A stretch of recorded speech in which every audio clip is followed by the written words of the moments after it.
ఈ సొమ్మును దోచుకుంటున్నారు అనేటువంటి దాని మీద అన్ని వివరాలతో సహా మీడియా సాక్షిగా ప్రజలకు తెలియజేయడం జరిగింది.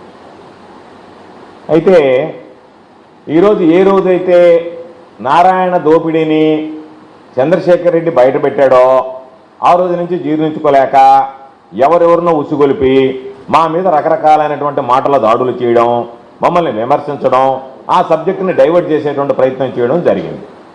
మేము ఈరోజు ఏదైతే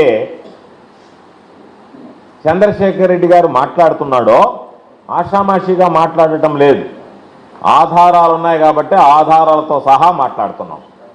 మీరు మా దగ్గర ఉన్నటువంటి ఆధారాలు కరెక్టా కాదా, లేదు మీ దగ్గర వివరణ ఉంటే ఇవ్వండి తప్ప నేను ఛాలెంజ్ చేస్తానని ఒక ఆయన అంటాడు, నేను సవాల్ చేస్తానని ఒక ఆయన అంటాడు, ఒక ఆయన మీసం మేలు తిప్పుతాడు, ఒక ఆయన తొడగొడతాడు. మేము తొడగొట్టడానికి మీసాలు మేలు తిప్పడానికి రాలేదు కదా. మేము అడిగింది ఏంది, ఈరోజు జవాబుదారీగా మంత్రిగా ఉన్నటువంటి వ్యక్తి మీ నేతృత్వంలో మున్సిపల్ కార్పొరేషన్ పరిధిలో దోపిడీ జరుగుతుంది.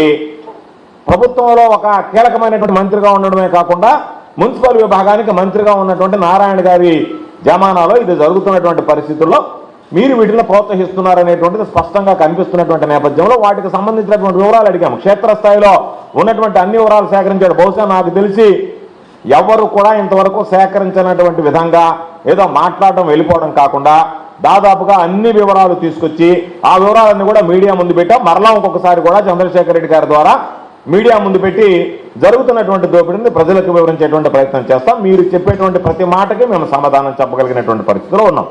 ఈరోజు మేము ఏం చెప్పాము, చంద్రశేఖర్ రెడ్డి గారు ఏం చెప్పాడు, కొన్ని డివిజన్లు తీసుకున్నాం. ఉదాహరణకి ఇది 11వ డివిజన్కి సంబంధించినటువంటి వర్క్ ఆర్డరు. ఇది 1000 చెట్లకు సంబంధించి మీరు 50 లక్షల రూపాయలు వేసినటువంటి వర్క్ ఆర్డరు. కాదంటే కాదని చెప్పండి, అవునంటే అవునని చెప్పండి, ఎక్కడి నుంచి ఇచ్చారో చెప్పండి అంటే చెట్టుకు 5,000 రూపాయలు. దీనికి సంబంధించి చెట్టుకు 5,000 రూపాయలు 11వ డివిజన్లో మీరు వేసినటువంటి ఎస్టిమేటు. అదేవిధంగా ఇది 13వ డివిజన్కి సంబంధించినటువంటి ఎస్టిమేటు 1000 చెట్లకి 50 లక్షలు అంటే చెట్టుకు 5,000. అదేవిధంగా ఇది 15వ డివిజన్కి సంబంధించినటువంటి ఎస్టిమేట్ మీరు తయారు చేసిందే 400 చెట్లకి 20 లక్షలు అంటే 5,000 రూపాయలు. చెట్టుకు 5,000 రూపాయల కన్నా మీరు వర్కింగ్ ఎస్టిమేట్స్ తయారు చేశారు. ఇది అవునా కాదనేటువంటి దాని మీద స్పష్టత ఇవ్వండి.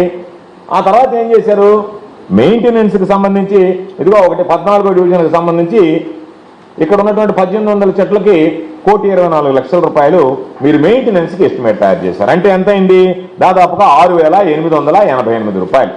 అంటే మీరు చెప్పేటువంటి దాని ప్రకారం ఒక మొక్క నాటితే 11,888 రూపాయలు, దాదాపుగా 12,000 రూపాయలు మీరు ఖర్చు పెడుతున్నారు. కాబట్టి దీనికి సంబంధించినటువంటి దాంట్లో ఇక్కడ గోల్మాల్ జరుగుతుంది. దానికి సమాధానం చెప్పండి అంటే సమాధానం చెప్పలేక ఈరోజు మీరు ఏం మాట్లాడుతున్నారు, ఒకరోజేమో మా సొంత నిధులు అంటారు, మేము అడిగితే ఏమో సిఎస్ఆర్ అంటారు.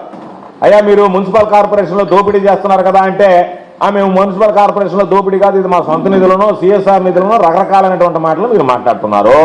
మేము అడుగుతున్నాం మిమ్మల్ని, బీఆర్ కాలేజీకి సంబంధించి ఇదిగో 5 కోట్ల రూపాయలు 5 కోట్ల రూపాయలు ఎక్కడ 10 కోట్ల రూపాయలు మున్సిపల్ కార్పొరేషన్ నిధులు ఖర్చు పెట్టాలని చెప్పి మున్సిపల్ కార్పొరేషన్లో ఆమోదించి ఆనాటి మేయర్గా ఉన్నటువంటి మేయర్ గారు సంతకం పెట్టి ఇనాంటిసిపేషన్ వేసినటువంటి ఆర్డరు.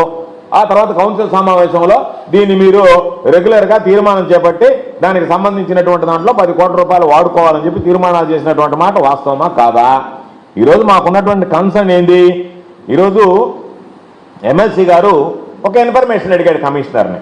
ఏమని అడిగాడు, అయ్యా మీరు ఏ విధంగా చెట్లు వేశారు, ఏ విధంగా బీఆర్ కాలేజీకి సంబంధించినటువంటి ఫెసిలిటీస్ ప్రొవైడ్ చేస్తున్నారు, దానికి దేనికి ఖర్చు పెట్టారు అంటే ఎంత బాధ్యత రాహిత్యమైనటువంటి కమిషనర్ అంటే నెల్లూరు మున్సిపల్ కమిషనర్. ఆయన ఏమనుకుంటున్నాడో నాకు అర్థం కావడం లేదు. కానీ ఆయన ఒక లెటర్ ఇచ్చాడు, నో సచ్ డిపిఆర్ అని చెప్పి, అంటే డీటెయిల్డ్ ప్రాజెక్ట్ రిపోర్ట్ లేకుండా మా ఇష్ట ప్రకారం మేము ఖర్చు పెట్టుకుంటున్నామని చెప్తే మళ్ళీ కింద రాశాడు దేనికి ఖర్చు పెడుతున్నాడు, కానీ డిపిఆర్ లేదన్నాడు. అసలు ఈ కమిషనర్కి సిఎస్ఆర్ ఫండ్స్ అంటే తెలుసా, ఏ విధంగా సిఎస్ఆర్ ఫండ్స్ వస్తాయో తెలుసా? అసలు కమిషనర్కి నారాయణకి ఏమి సంబంధం సిఎస్ఆర్ ఫండ్స్తో? సంతోషమే, ఎక్కడెక్కడి నుంచో మీరు సిఎస్ఆర్ ఫండ్స్ తీసుకొచ్చి ఇక్కడ ఉన్నటువంటి ప్రజలకు మౌలిక సదుపాయాలు కల్పించినా లేదా ఇటువంటి వసతి సదుపాయాలు కల్పించినా అది సంతోషిస్తాం. ఈ జిల్లాకు సంబంధించి మీరు తేవాల్సిందే, అభివృద్ధి చేయాల్సిందే, అధికారంలో ఉన్నారు, ఆ బాధ్యత ఉంది. ప్రభుత్వం నుంచి నిధులు తేండి, కార్పొరేషన్ నిధులు వెచ్చించండి, దాంతోపాటు సిఎస్ఆర్ నిధులు కూడా తీసుకురండి. దానికి మేము వ్యతిరేకం ఉంటాం, అభివృద్ధిని అడ్డుకోవడంలే. అభివృద్ధి ముసుగులో మీరు చేస్తున్నటువంటి దోపిడీకి సంబంధించి మేము ఈరోజు మిమ్మల్ని ప్రశ్నిస్తున్నాం.